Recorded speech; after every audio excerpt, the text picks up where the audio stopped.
Allah ni nampaknya pilih-pilih kasih ini. Yang bekerja keras saya tengok saya, dia santai-santai saja. Merantau ke ujung batu tahun sama, menikah pun hanya beda bulan saja. Tapi rezekinya jauh lebih hebat, jauh lebih banyak dikasih Allah. Maka muncul dalam hati Bapak Ibu, jangan-jangan Allah ini tidak adil dia bagi rezeki ini. Jangan-jangan itu menunjukkan sudah buruk sangka sama Allah. Buruk sangka itulah Bapak Ibu menunjukkan engkau tidak menerima tentang apa yang sudah ditakdirkan oleh Allah. Disitulah masalah tauhid itu disebut.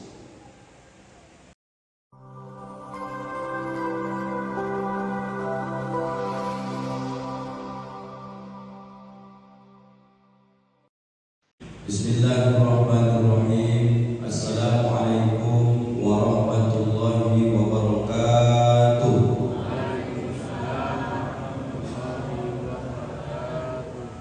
Alhamdulillahirabbil alamin. Wassalatu wassalamu ala asyrafil anbiya'i wal mursalin sayyidina wa maulana Muhammadin wa ala alihi wa sahbihi wa sallim ajma'in. Asyhadu an la ilaha illallahul malikul haqqul mubin wa asyhadu anna Muhammadar Rasulullah shadiqul wa'dil amin. Subhanaka la ilma lana illa ma 'allamtana innaka antal alimul hakim.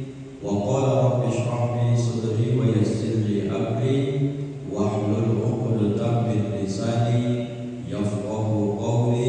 Shadaqallahul azim.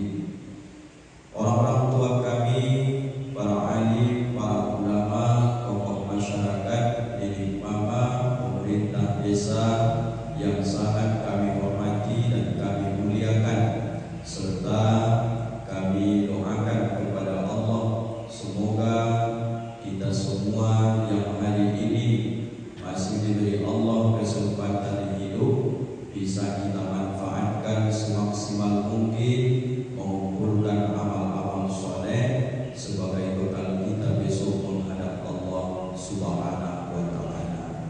Asbab amal soleh ini semoga kita semua besok diwafatkan Allah sesuai dengan doa imam kita tadi, Allahumma akhtim alaina bi husnil khatimah. Wafatkan kami ya Allah dengan kematian akhir yang sangat baik. Wala takhtim alaina bisu'il khatimah. Jangan matikan kami ya Allah dengan seburuk-buruk akhir dari kehidupan. Mudah-mudahan kita yang istiqomah melakukan amal soleh, tidak jauh pula kematian kita dari kebaikan yang insya Allah berjumpa dengan Allah, kita diridhoi Allah, kita juga ridho, bergandeng tangan besok masuk surga bersama Nabi Muhammad sallallahu alaihi wasallam. Amin ya rabbal alamin. Bapak Ibu yang dimuliakan Allah, apa kabar pada subuh ini semua? Sehatnya Bapak Ibu? Alhamdulillah sehat. Kita lanjutkan kajian hadis kita pada subuh ini tentang berbagai macam yang Rasul sampaikan dalam hadis riwayat Imam Ahmad. Orang-orang yang disebut hamba yang paling mulia atau yang disebut nanti orang yang paling kaya.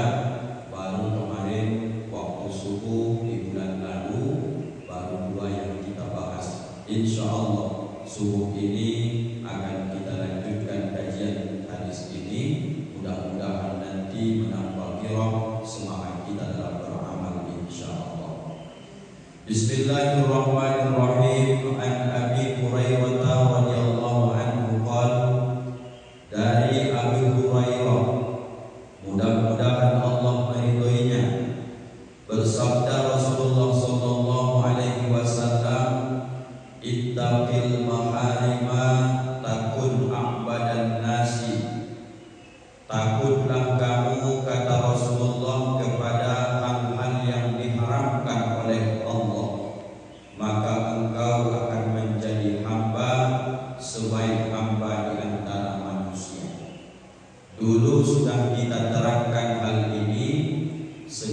yang diharamkan oleh Allah, maka orang bisa menahan diri dari hal itu bertanda baru mendapatkan status hamba Allah Subhanahu wa taala. Maksudnya sekilas Bapak Ibu mengulang kaji, adanya orang dalam hidup ini, termasuk kadang-kadang kita secara pribadi, kalau untuk melakukan ketaatan yang disuruh oleh Allah kita mampu, tapi untuk menghentikan mengambil yang dilarang oleh Allah itu yang sulit kita lakukan. Mendekati makna, kalau sholat itu kan suruhan Allah, kita sudah lakukan sholat. Puasa juga suruhan Allah, kita sudah lakukan. Tapi giliran larangan Allah, jangan makan riba contohnya, itu yang belum bisa dihentikan. Atau nanti jangan ambil hak orang lain, tetap juga dilakukan. Yang paling sulitnya, ketaatan tetap dilakukan, tapi kemaksiatan pun terus dijalankan. Maka orang seperti ini Bapak Ibu belum disebut dengan hamba di antara sekian banyak hamba Allah manusia. Bermakna orang yang sudah yakin bahwa dia takut kepada Allah harus seimbanglah yang dua ini. Apa yang dua ini? Kalau sudah mampu melakukan ketaatan, sekuat itulah kita menjauhi yang dilarang oleh Allah. Jangan timpang, yang disuruh dilakukan, yang dilarang pun dia tetap lakukan. Maka nanti kalau ditimbang amal, logikanya dia akan balance. Dalam arti sholat lanjut, membicarakan aib orang pun lanjut. Apakah pahala sholat ini yang akan dipindahkan ke dosa menggibah, memfitnah? Maka ditimbang amal, pahala sholat tetap ada, dosa menggibah juga tetap ada. Artinya pada akhirnya nanti akan tekor, deraut, paling tidak bisa masuk surga, tak pula masuk neraka. Pernah kita kaji dulu dalam Al-Quran itu adanya tempat di antara surga dan neraka. Apa nama tempat itu Pak Ustaz? Ada dalam Al-Quran, nama surahnya surah Al-A'raf atau yang terangkat. Jadi Bapak Ibu, ini yang harus kita perjuangkan ini. Kalau sudah taat kepada Allah, sekuat itu pula kita jauhi larangan Allah. Jangan dibalik, sekali lagi, setaat-taatnya kita melakukan perintah Allah dan kita pernah peduli dengan larangan Allah, pada akhirnya kerugian yang akan kita peroleh di hadapan Allah. Pagi ini sudah sungguh-sungguh melawan rasa ngantuk. Ada bangun jam 2, jam 3, jam 4 untuk tahajud. Bagaimana sulitnya melakukan ketaatan itu, berjuang melakukan ketaatan itu, seperti itu pula lah Bapak Ibu menahan diri ini jangan sampai melakukan maksiat kepada Allah. Tahunya kita menggibah itu dosa, tapi karena enak dia, maka tak sadar terus kita menceritakan aib orang. Mulai hari ini belajarlah.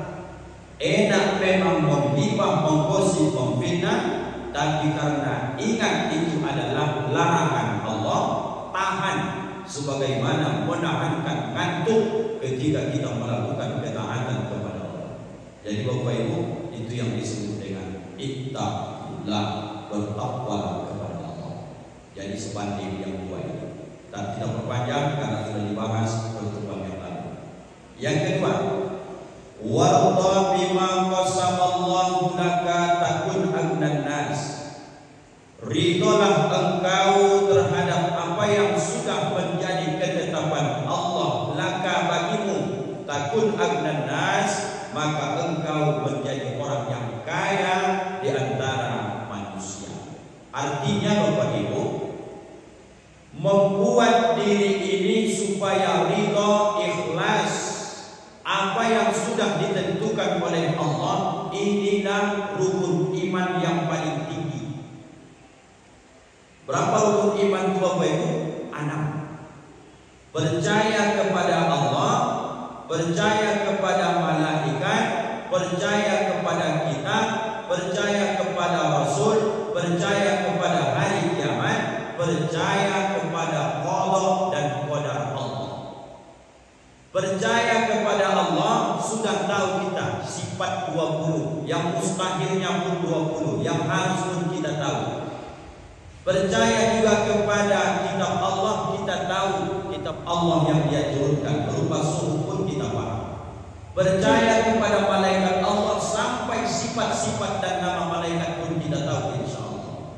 Percaya kepada hari kiamat pun kita tahu perjalanan prosesnya.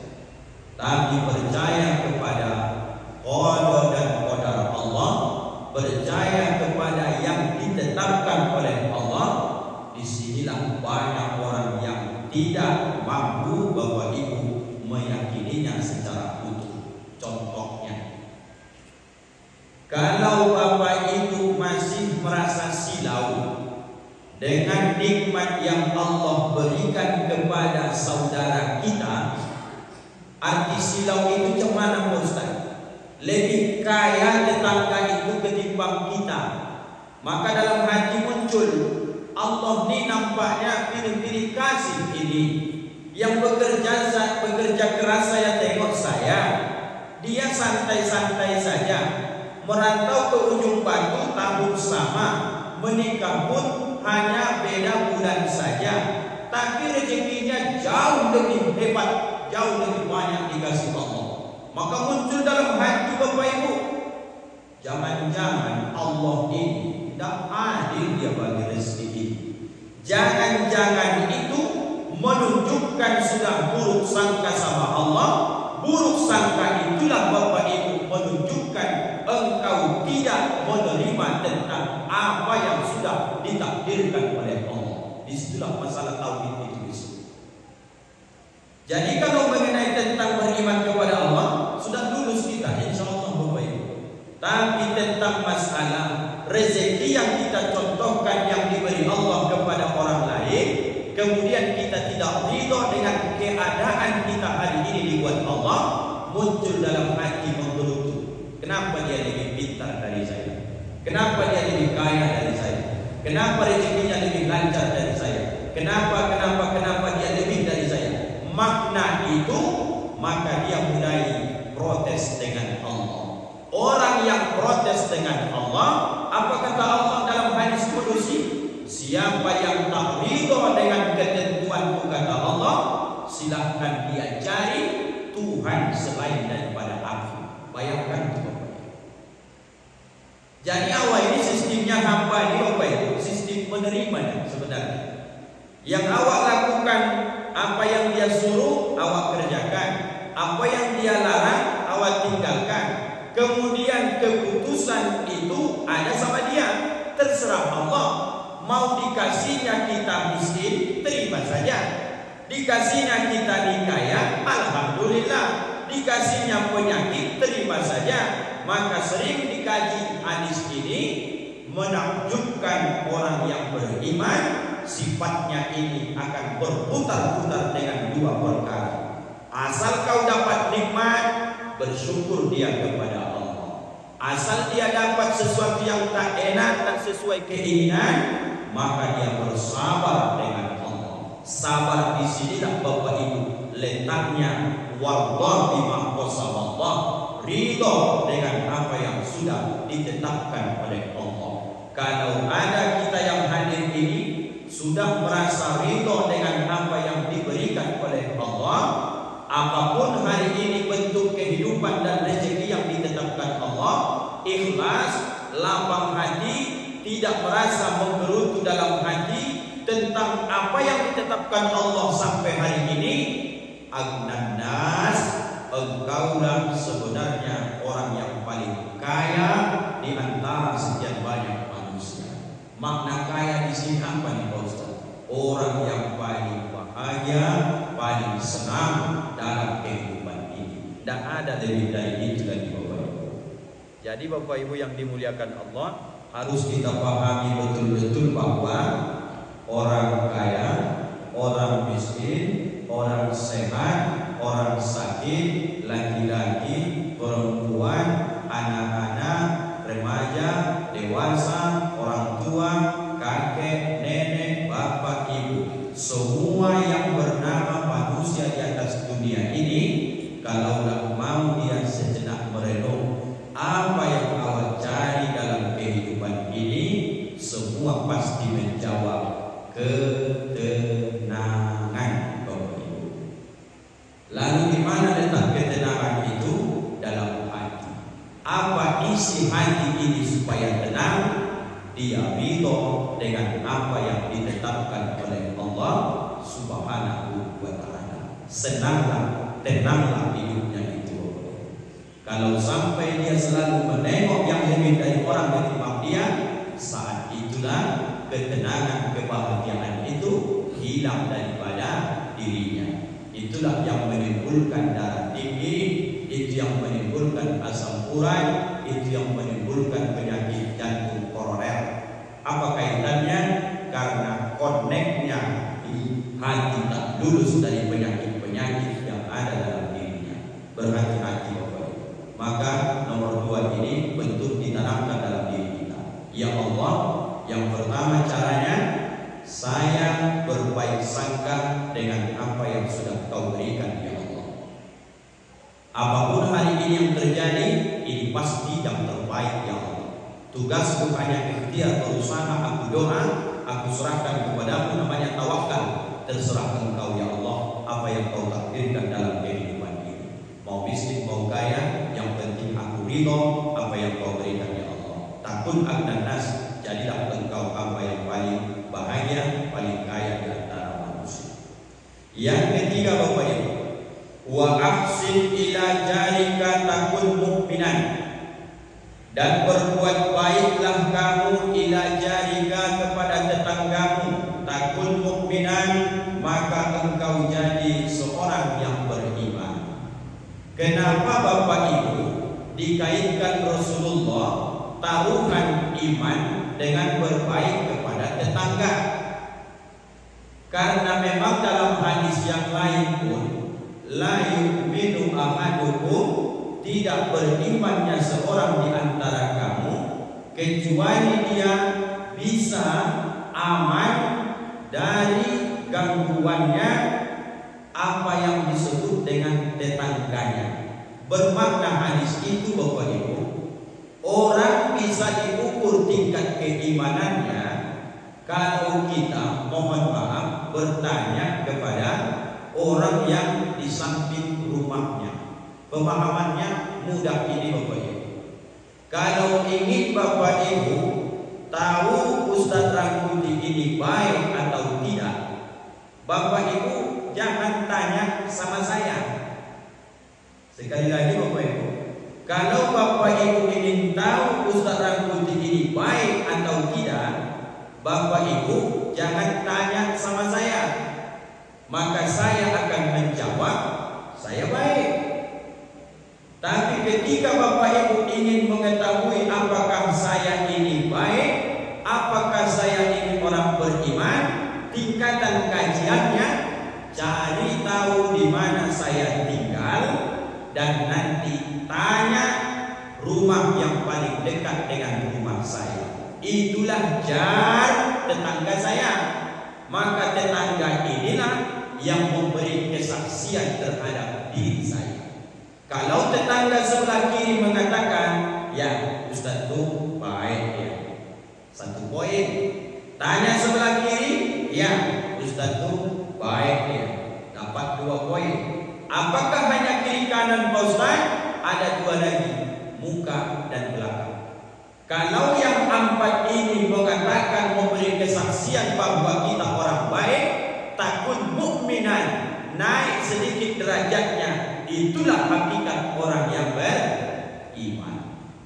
Jadi kalau kita mengukur diri kita ini, tingkatan keimanan itu dalam masalah muamalah, maka tanyalah yang pertama tetangganya, dan yang kedua tanya siapa kawan-kawan akrabnya.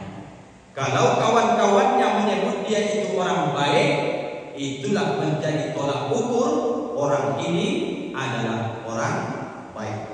Tapi kalau tetangganya mengatakan perangainya buruk, sekalipun dia mengatakan dia baik, yang diterima adalah ucapan tetangganya dan ditolak persaksian untuk dirinya.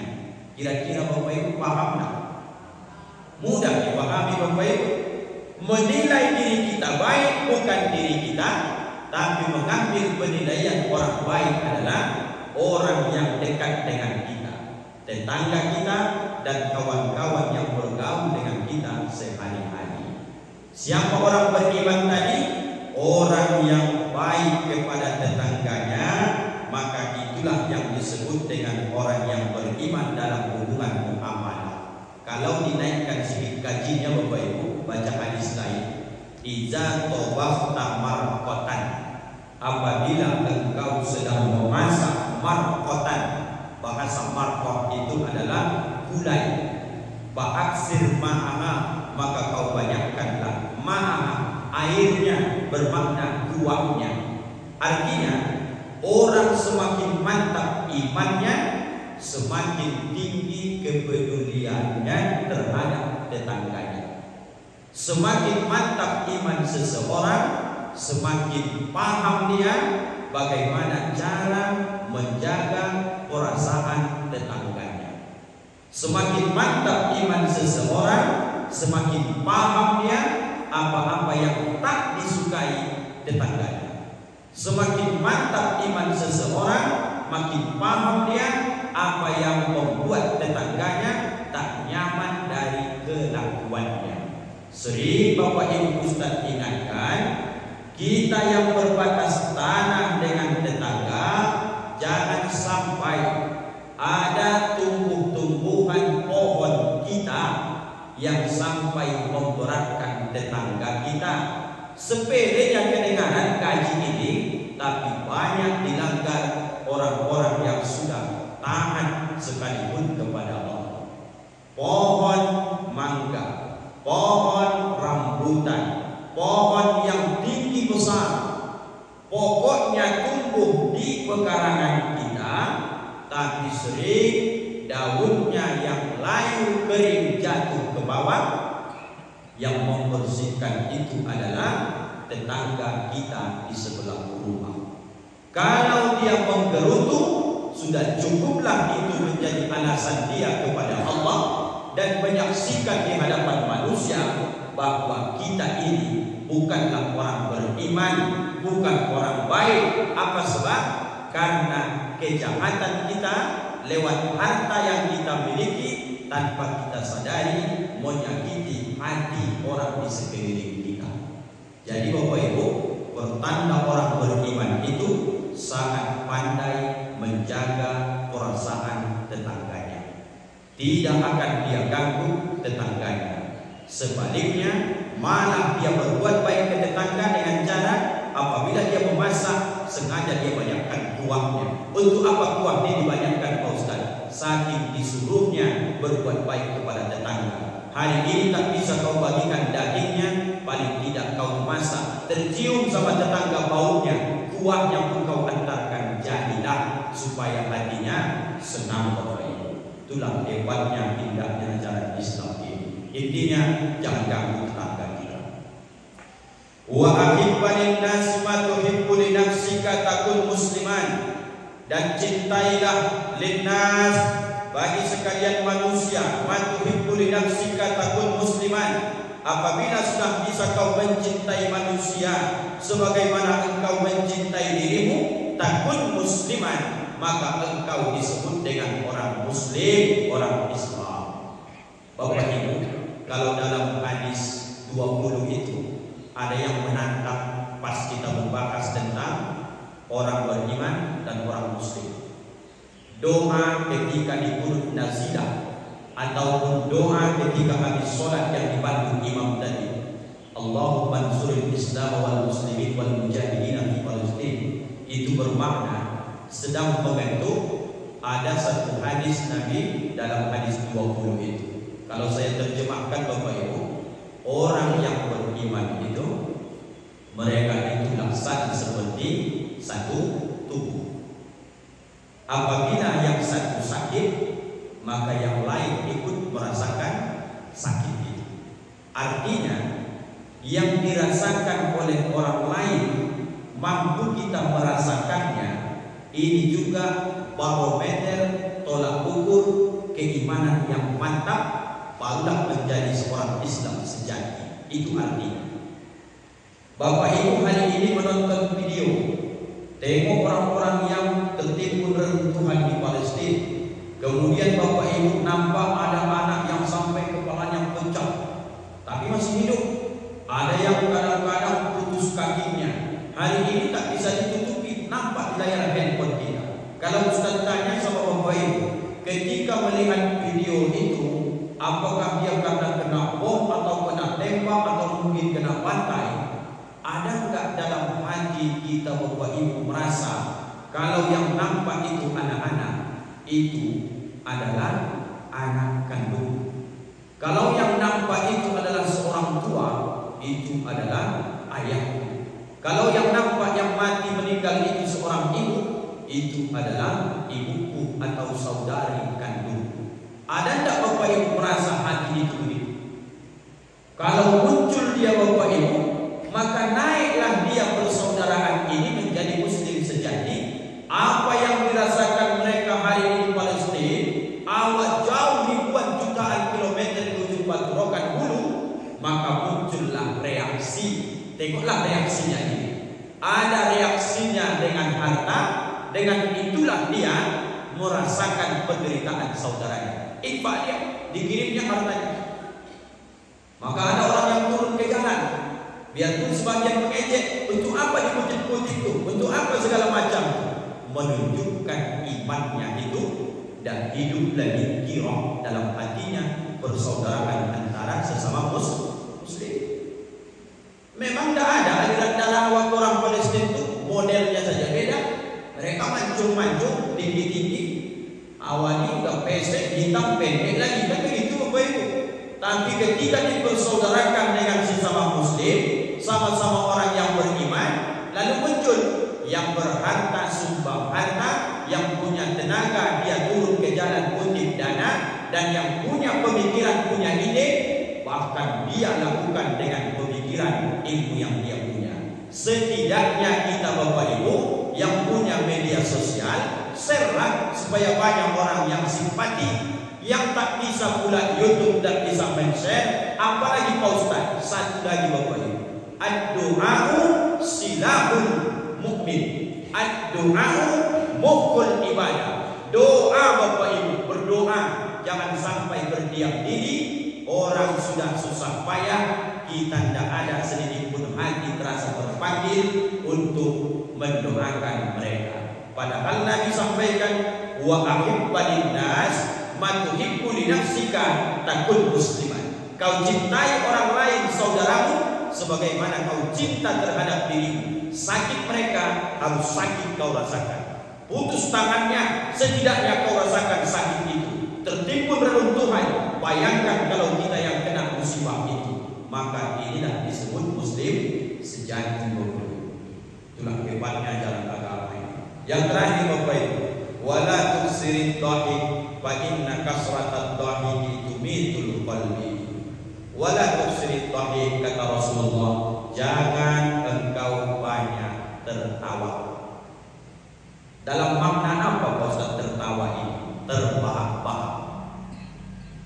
Karena orang yang suka tertawa terbahak-bahak, kata Nabi, tumitul qalbi, dapat mematikan hati. Jadi Pak Ustaz, kalau kita tertawa juga boleh sampai terbahak-bahak ya? Iya. Apa sebab? Karena semakin banyak tertawa, makin melemahkan hati ini ingat dengan Allah. Makin banyak tertawa, makin hilanglah rasa takut kepada Allah dalam hati. Makin banyak tertawa, makin menipislah ingat tentang masalah kematian. Maka dilarang kita Bapak Ibu tertawa terbahak-bahak, sampai kadang-kadang ada yang tertawa sampai terkulek dan segala macam. Itu bukan ajaran Nabi Muhammad sallallahu alaihi wasallam. Senyum Pak Ustaz itu sedekah, malah dianjurkan Nabi. Tertawa boleh Pak Ustaz. Nabi pun dalam hadis pernah Nabi tertawa sampai nampak gigi gerahamnya. Ada dalam hadis Nabi.